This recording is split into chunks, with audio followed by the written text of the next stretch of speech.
I started building this kind of long before I knew it was going to be a bar. By the time I had it standing, it has this great big cabinet inside. Like, ultimately, it had to be something.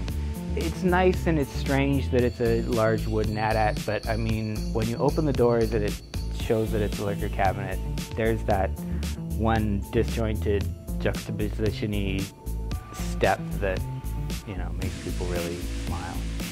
The real day job part of my day, I try to keep to a minimum. I've been making animation desks for a decade and change now. I can basically build them in my sleep. I have a reserve of them all ready to go. As soon as somebody orders them, you know, they're just out the door. So my actual job takes, you know, as little time as possible. Every now and again I get a big order. Every now and again I'm building something like a deck or some cabinet, but mostly I'm doing my passion. When I got out of school and I got into animation, I was just like, for drawing, which was my very first love, when I started doing it for money and trading it, you know, there's only the word sellout, but it wasn't like that at all. It was just like, it took a lot of the real joy for me to have to do it as opposed to want to do it and love to do it. It really, it ruined drawing for me for quite a while, honestly.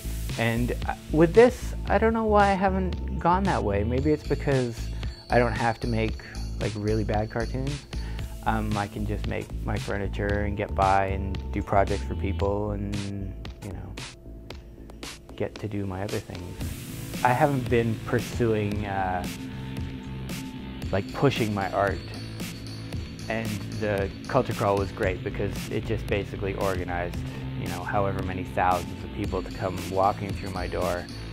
Biggest, most important part of the crawl to me was how everybody was honestly telling me how cool everything was. I have an ego sponge and I had to soak it all up till the next year, because even if I was to get into a gallery, I would seriously doubt that anybody could raise 1,000 people coming through over, you know, or however many thousands of people over 2 or 3 days. I just don't see it happening. I take a lot of solace in my art. It's my really happy place.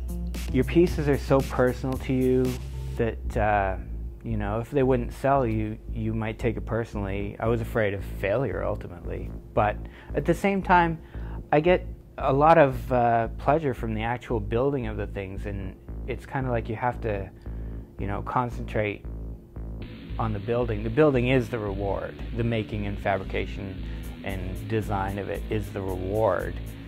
And then if you make a living from it, I mean, that would be gravy. Hello, my name is Colin Johnson, aka the Wood Butcher, and I make toys and build practical things too.